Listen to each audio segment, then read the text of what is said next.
মানে আপনি কে থাকো? আরে আমারে চিনবার পারছো না? নো আমি নাই উত্তর পাড়ার দাদু। ও দাদু, আমি আইতাছি কি দক্ষিণ পাড়ার দাদি। আরে এখন কোন কি কইবেন? আরে একটু ফাঁক করো, একটু বিটতে যাইবার দাও। কে তুমি যাইবার পারতাছ না? আমি তো তোমার পারতাছি না। কত জায়গা না গে, হ্যাঁ তুমি যাও। আরে একটু গেটটা খুলো না দেখি। ও গেট খুলমু? Wow! আচ্ছা আহেন আহেন আহেন ভিতরে। কে দাইমা? আরে দাদু, আসসালামু আলাইকুম। ওয়ালাইকুম সালাম। কেমন আছেন দাদু? ভালো আছি, তুমি ভালো বসুন আছো? বসুন দাদু। কিন্তু দাদু হঠাৎ আমাদের বাড়িতে কি মনে করে? আরে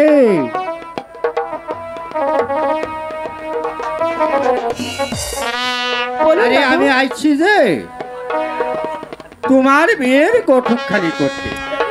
আমার বিয়ে? হ্যাঁ শুনো,